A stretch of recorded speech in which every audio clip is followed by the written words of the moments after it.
Assalamualaikum warahmatullahi wabarakatuh. Alhamdulillahi rabbil alamin.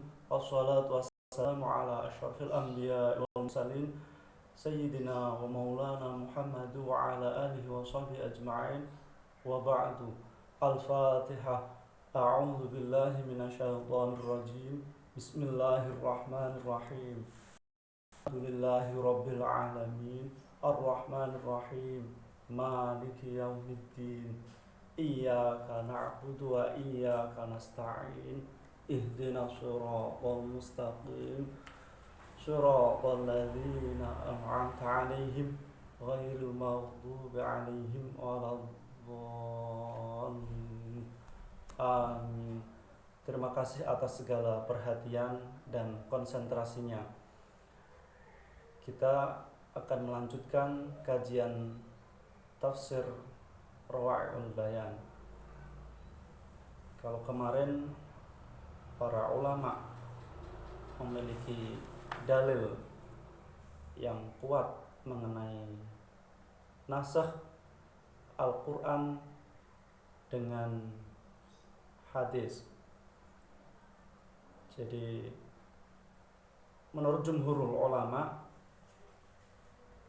boleh seandainya Al-Quran itu dinasakh dengan hadis dengan berdasarkan hujjah,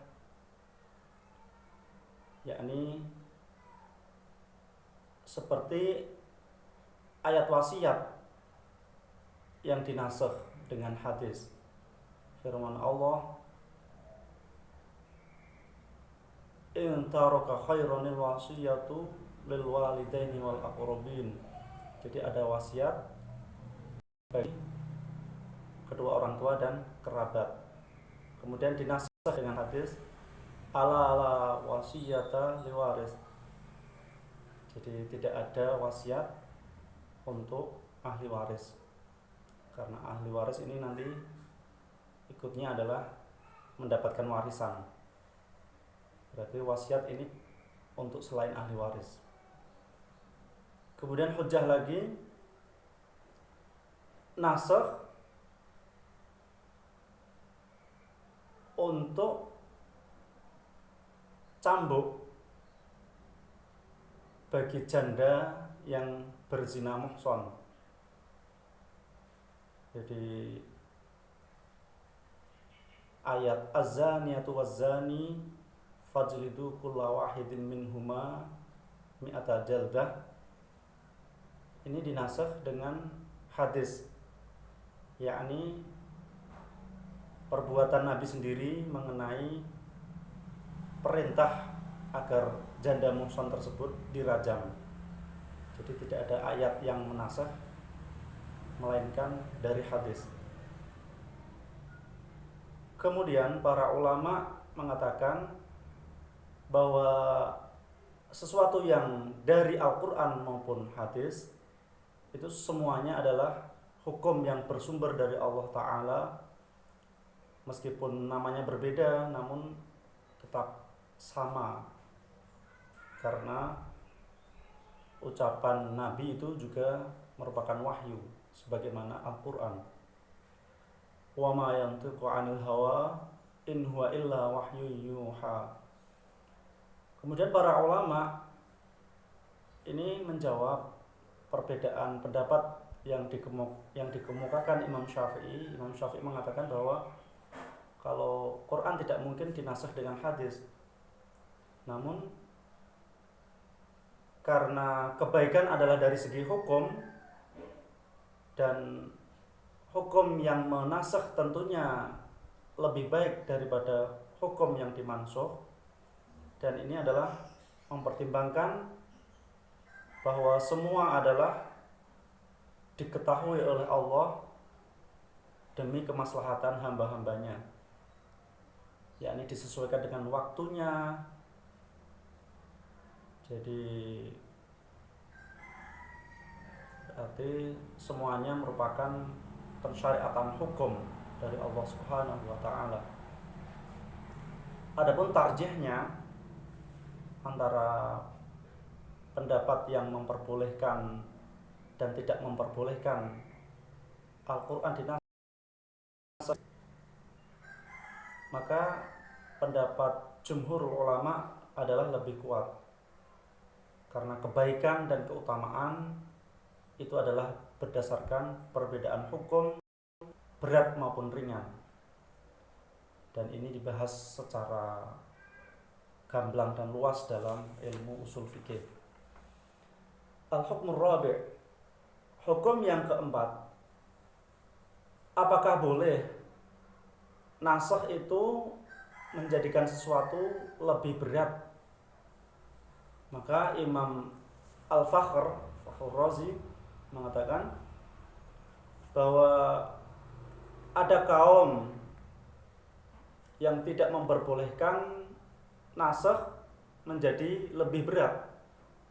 Mereka berhujjah bahwa Allah berfirman, na'ti bi khairin minha au mithliha.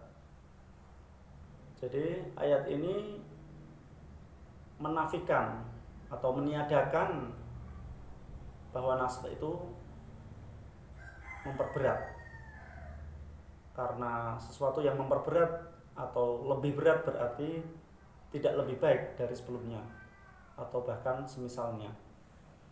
Untuk menjawab semua ini, maka apakah tidak boleh jika yang dikehendaki lebih baik adalah sesuatu yang lebih banyak pahalanya di akhirat kelak? Kemudian hal yang menjadi terjadinya nasakh, bahwa Allah Subhanahu wa taala menasakh orang-orang yang melakukan zina, pelaku zina. Kalau zaman dahulu itu hanya ditahan di dalam rumah. Kemudian ada nasakh, hukumannya jilid, yakni cambuk, atau rajam, yakni dilempar batu sampai mati. Dan ini ada petugas khususnya ya, tidak boleh main hakim sendiri. Seperti contoh lagi, dulu puasa yang wajib itu hari Asyura, 1 hari, kemudian dinasakh menjadi puasa Ramadan 1 bulan penuh. Sebagaimana sholat dulu hanya 2 rakaat, kemudian dinasakh menjadi 4 rakaat. Ini dalam keadaan mukim, tidak bepergian. Jadi jelas ada nasakh yang lebih berat, namun justru menambah pahala yang lebih besar di akhirat kelak. Maka untuk nasakh yang lebih ringan itu juga ada. Semisal dulu masa iddah, masa tunggu istri yang ditinggal mati suami adalah 1 tahun, kemudian dinasakh menjadi 4 bulan 10 hari. Kemudian yang nasakh menjadi sepadan, yaitu seperti perpindahan arah kiblat dari Baitul Maqdis ke Baitullah Ka'bah. Al-hukmul khamis, hukum yang kelima, apakah nasakh itu terjadi dalam kalam khobar? Jumhurul ulama mengatakan bahwa nasakh hanya khusus pada perintah dan larangan. Untuk kalam khobar, untuk sekedar berita, itu tidak terjadi nasakh, karena mustahil Allah itu berbohong. Jadi tidak mungkin berita itu dinasakh. Kemudian ada qil, bahwa khobar jika memuat hukum syara' maka boleh ada nasakh, seperti firman Allah, wa min thamaratin nakhili wal a'nabi tattakhiduna minhu sakara. Kemudian Syekh Ibnu Jarir At-Tabari mengatakan bahwa ayat ma nansakh min ayatin aw nunsiha, di situ berarti memindah hukum dari suatu ayat kepada yang lain. Jadi mengganti dan merubahnya. Nah, penggantian ini adalah dari halal ke haram atau dari haram ke halal, yakni dari hal yang menjadi dilarang atau yang dilarang menjadi diperbolehkan. Dan semua itu tidak ada kecuali dalam perintah dan larangan. Jadi ada yang mencegah dan ada yang membolehkan. Maka dalam kalam khobar, dalam berita-berita atau kisah-kisah, maka tidak ada yang dinasikh dan tidak ada pula yang dimansukh.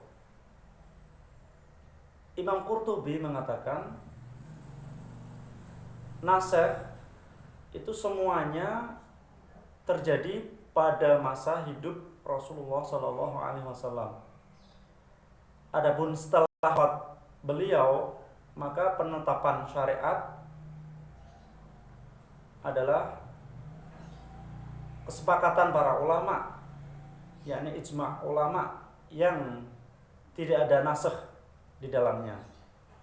Jadi nasikh itu tidak berlaku pada ijma'. Ijma' tidak bisa menasikh dan tidak bisa dinasikh,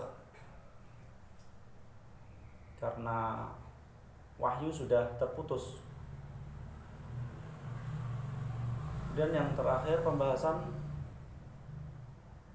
ma tursyidu ilahil ayat al-karimah. Jadi ayat-ayat yang mulia ini ada petunjuk-petunjuk yang bisa dipetik, yakni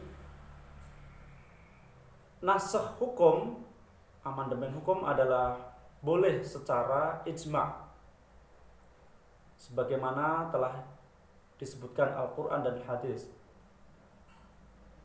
Syariat adalah menjaga kemaslahatan hamba-hamba, maka terjadi nasikh dalam sebagian hukum. Kemudian nasikh tidak ada dalam kalam khobar dan cerita. Nasikh berada dalam hukum-hukum yang di dalamnya memuat halal dan haram. Kemudian semua hukum-hukum kembalinya adalah kepada Allah yang mensyariatkan kepada hambanya, yang tentunya membawa kebaikan dan kebahagiaan mereka. Allah Subhanahu wa ta'ala pemilik segala kerajaan, maka wajib untuk tunduk dan pasrah kepada hukum dan perintahnya dengan tenang. Tidak ada keadaan seorang muslim yang meminta nabinya suatu permintaan yang justru memperberat mereka. Jadi jangan jadi sebagaimana dilakukan oleh orang Yahudi terhadap para nabi mereka. Berpaling dari jalan istiqomah dan menuju ke jalan yang sesat adalah penyebab kehancuran. Semoga bermanfaat. Kurang lebihnya mohon maaf. Jadi dalam menafsirkan kita harus berpegang pada tafsir-tafsir yang mu'tabar.